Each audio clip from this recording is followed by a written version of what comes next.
श्री वेणुगोपाल जी, तेजस्वी जी, अखिलेश प्रसाद सिंह जी, शकील अहमद खान जी, Madan Mohan Jha ji, Jairam Ramesh ji, Kanhaiya Kumar ji, Sudhakar Singh ji, Sanjay Tiwari ji, Gautam ji, Santosh Mishra ji, MLA, senior नेता, Congress party और RJD के वरिष्ठ नेता जो स्टेज पे हैं, और लेफ्ट पार्टी के भी नेता, भाइयों और बहनों, युवाओं, आप सबका यहाँ बहुत बहुत स्वागत। कैसे हैं आप लोग? मूड कैसा है?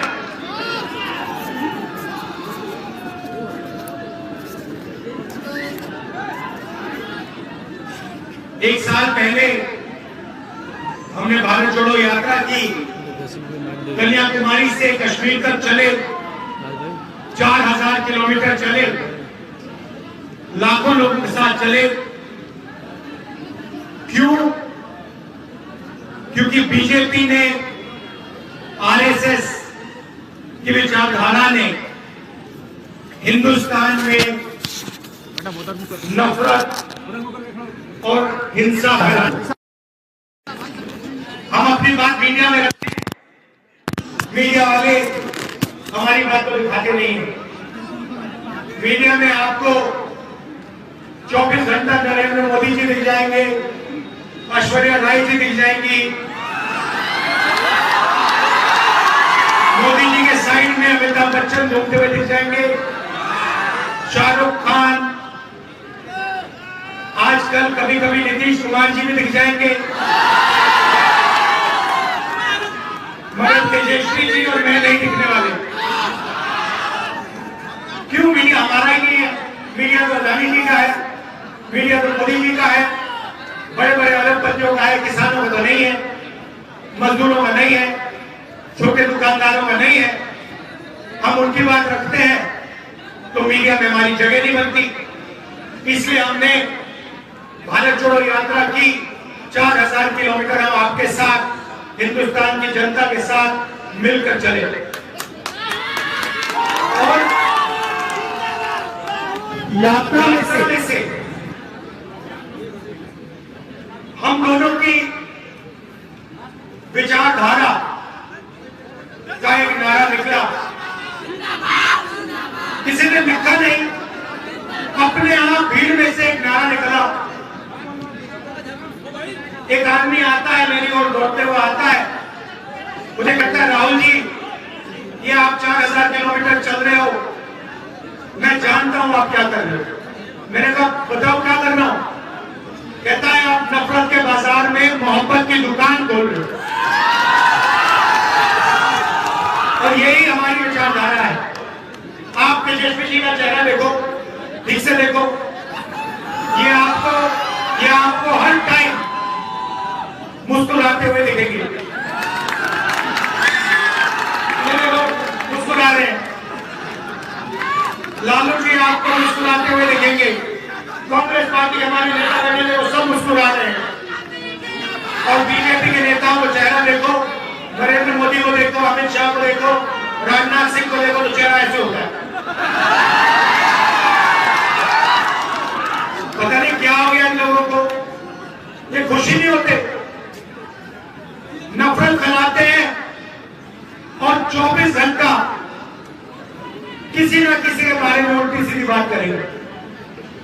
हम मोहब्बत की दुकान खोलते हैं और आप सब कांग्रेस के कार्यकर्ता, आरजेडी के कार्यकर्ता 24 घंटा मोहब्बत की दुकान खोलिए, लोगों से जोड़िए। और ये जो बीजेपी के लोग नफरत फैलाते हैं, इसके खिलाफ हम मिलकर एक साथ लड़ेंगे और जीतेंगे। ये देश नफरत का देश नहीं है, ये देश मोहब्बत का और भाईचारे का देश है। आपके खून में, आपके डीएनए में नफरत नहीं है, मोहब्बत और भाईचारा आदर है। यात्रा में हमने हजारों लोगों से पूछा कि भाई देश में ये जो नफरत का माहौल बन रहा है, इसका कारण क्या है। किसानों से पूछा, मजदूरों से, छोटे छोटे बच्चों से पूछा, युवाओं से पूछा, और सब ने कहा राहुल जी, नफरत का कारण डर है और डर का कारण अन्याय है। ये देश के हर कोने कोने में आप किसी भी गरीब व्यक्ति से पूछ लो, हर रोज इस देश के हर कोने कोने में अन्याय होता है। आर्थिक अन्याय, सामाजिक अन्याय, किसानों के खिलाफ अन्याय, युवाओं के खिलाफ अन्याय, महिलाओं के खिलाफ अन्याय। जहां भी आप देखो अन्याय ही अन्याय देखेगा। ये देखो, एक और अन्याय के बारे में बोला, आर्मी की भर्ती नहीं करवाया। भाई एक और बात, अब एक नई चीज निकली है। अब अगर हिंदुस्तान का एक सैनिक, एक जवान शहीद होगा तो उसे शहीद का दर्जा दिया जाएगा, मगर अगर एक अग्निवीर जिसके दिल में वही भावना है जो जवान दूसरे जवान के दिल में है, अगर वो शहीद होगा तो आर्मी और हिंदुस्तान की सरकार उसे शहीद का दर्जा नहीं देगी। दो तरीके के शहीद बना दिए इन लोगों ने, एक अग्निवीर वाला जिसको कोई इज्जत नहीं मिलेगी, और दूसरा जो आर्मी वाला, रेगुलर आर्मी वाला। अग्निवीर को ना कैंटीन मिलेगी, ना पेंशन मिलेगा और ना शहीद का दर्जा मिलेगा। और भैया ये बताओ, ये धोखा क्यों हो रहा है?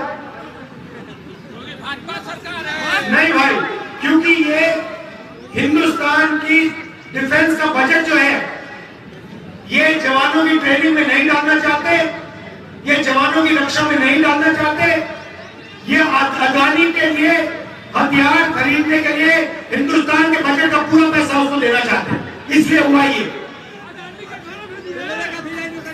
हाँ अच्छा ठीक है, चलो अग्निवीर की बात छोड़ो, रेलवे की बात करो। रेलवे में अगर बिहार का युवा रोजगार चाहता है, आज उसको मिल सकता है? कर लो जितने एग्जाम करने, आपको ना सेना में भर्ती मिलेगी, ना रेलवे में मिलेगी, ना किसी पब्लिक सेक्टर यूनिट में मिलेगी। क्यों?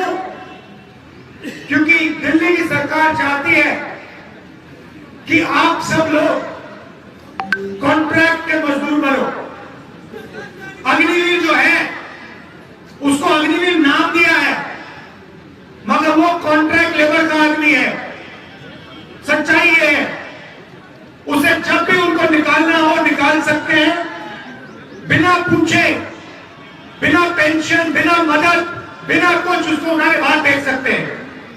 यही सारे के सारे पब्लिक सेक्टर यूनिट्स के साथ ये हो रहा है। अब मजे की बात आपको बताता हूं, हिंदुस्तान में पिछड़ों की आबादी कितनी है बताइए?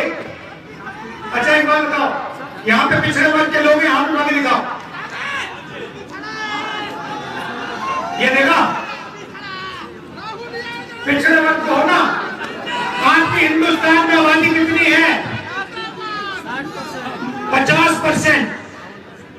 हिंदुस्तान में पिछड़ा वर्ग 50% है। दलित वर्ग कितना है? 15%। आदिवासी वर्ग कितना है? 15 कितने हुए? 65। 65 और 8 कितने हुए? 73। अभी मैंने माइनॉरिटी की बात नहीं की, वो भी 15% है सब मिला के, मगर आज हम सिर्फ 73% की बात करते हैं। आप मुझे बताओ, हिंदुस्तान की सबसे बड़ी कंपनियों की लिस्ट में, मालिकों की लिस्ट में 73% वाले कितने लोग हैं? एक भी नहीं, एक भी नहीं। ठीक है, उनकी सीनियर मैनेजमेंट में कितने लोग हैं 73% वाले? एक भी नहीं। अच्छा बताओ, छोड़ो, आप शायद सबसे बड़ी कंपनियों के मालिक नहीं बनना चाहते, पता नहीं, बताओ मीडिया में कितने हैं? मीडिया में पिछड़े वर्ग के लोग कितने हैं, बता दो। अभी पूछना शुरू कर दूंगा सर, जुडिशियरी में भी नहीं है। अभी पूछना शुरू कर दूंगा, पता लग जाएगा। मीडिया में 73% है, एक आदमी नहीं है, ना मालिक है, ना सीनियर मैनेजमेंट है, ना बड़े पत्रकारों में है।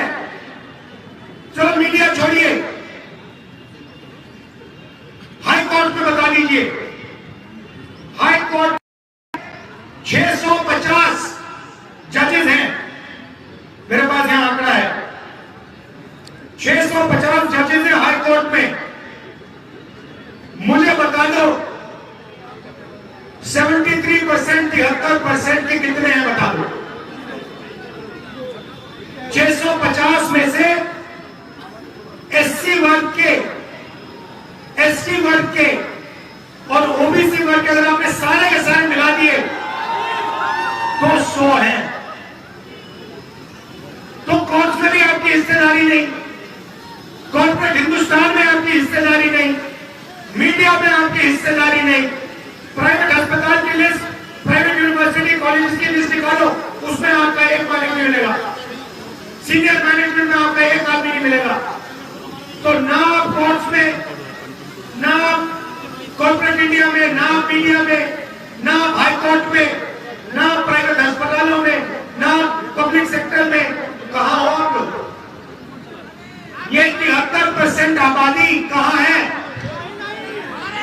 ये जो सबसे पहले आप बेरोजगार हो, और जिनको रोजगार मिलता है वो कॉन्ट्रैक्ट लेबर वाले हैं। कॉन्ट्रैक्ट लेबर जो दिहाड़ी मजदूरी करते हैं, उनकी लिस्ट निकालो और आपको उसमें दलित, आदिवासी और पिछड़े मिलेंगे। गरीब जनरल कास्ट के थोड़े से मिलेंगे, मगर पूरी की पूरी लिस्ट 73% से भरी होगी। और अगर आप सीनियर ब्यूरोक्रेसी में देखो, हाई कोर्ट में देखो, कॉर्पोरेट इंडिया में देखो, मीडिया में देखो, आपका एक आदमी नहीं मिलेगा।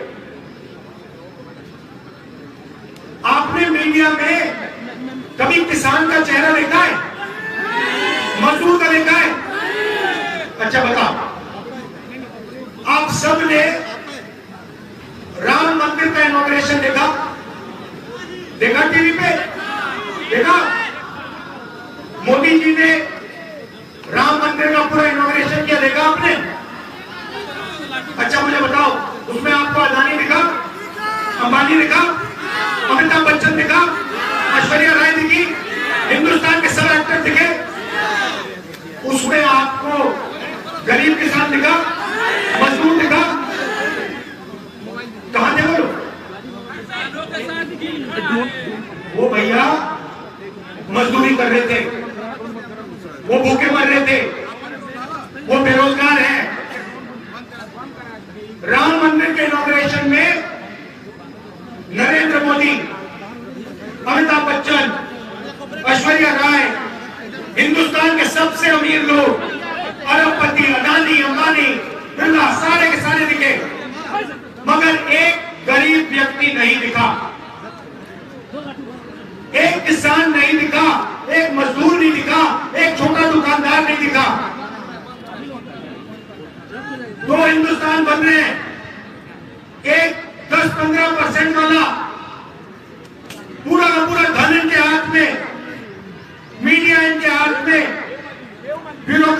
हाथ में, हिंदुस्तान का बिजनेस का सिस्टम इनके हाथ में, और आप लोग भूखे मरो, मजदूरी करो। ये है अन्याय। सबसे पहला कदम सामाजिक न्याय का जाति जनगणना है। मतलब ये पता लगाना है दलित कितने, आदिवासी कितने, पिछड़े कितने, और उसके बाद ये पता लगाना है धन किसके हाथ में है। धन पिछड़ों के हाथ में कितना है, किसानों के हाथ में कितना है, दलित आदिवासियों के हाथ में कितना है, गरीब जनरल कास्ट के हाथ में कितना है। जाति जनगणना, जैसे आपको चोट लगती है, अस्पताल जाते हो, एक्सरे कराते हो ना, हाथ टूटता है तो जाति जनगणना देश का एक्सरे है। इससे दूध का दूध, पानी का पानी हो जाएगा, सबको पता लग जाएगा सोने की चिड़िया का धन किसके हाथ में है। क्रांतिकारी कदम है, और जैसे ही हमारी सरकार, इंडिया की सरकार आएगी, हम जाति जनगणना को पूरे देश में करके दिखाएंगे। कुछ दिन पहले हमने किसानों के लिए एमएसपी की लीगल गारंटी दी है। हम कानूनी गारंटी देंगे कि हिंदुस्तान के किसानों को सही एमएसपी दी जाए। ऐतिहासिक क्रांतिकारी कदम है। तो मैं आपसे यह कहना चाहता था कि सामाजिक अन्याय हो रहा है, आर्थिक अन्याय हो रहा है, किसानों के खिलाफ अन्याय हो रहा है। नरेंद्र मोदी जी ने किसानों का कितना कर्जा माफ किया? 1 रुपया नहीं किया। हिंदुस्तान के 20-25 अरबपतियों का कितना कर्जा माफ किया? 16 लाख करोड़ रुपए। 16 लाख करोड़ रुपए हमने किसानों का कर्जा माफ किया। 70,000 करोड़ रुपए हमने माफ किया था। और उस टाइम सारे मीडिया ने कहा, देखो यूपीए की सरकार पैसा जाया कर रही है, किसानों को आलसी बना रही है। तो जब किसानों का कर्जा माफ होता है, मीडिया कहती है किसानों को आलसी किया जा रहा है। और जब नरेंद्र मोदी 15-20 लोगों का 16 लाख करोड़ रुपए कर्जा माफ करता है, तो फिर एक शब्द नहीं कहते ये लोग। मोदी मीडिया एक शब्द नहीं कहता। तो इसी अन्याय के खिलाफ हमने ये यात्रा निकाली। आप सब आए, आपने यात्रा की मदद की, अपनी शक्ति दी, प्यार दिया। मैं आप सबका, तेजस्वी जी का, आरजेडी के जो नेता हैं, कांग्रेस पार्टी के नेता हैं, आप सबका दिल से धन्यवाद करता हूं कि आप यहां आए और आपने हमारे साथ खड़े होकर भारत छोड़ो यात्रा में, भारत छोड़ो न्याय यात्रा में आपने हमारी मदद की। बहुत बहुत धन्यवाद। नमस्कार, जय हिंद।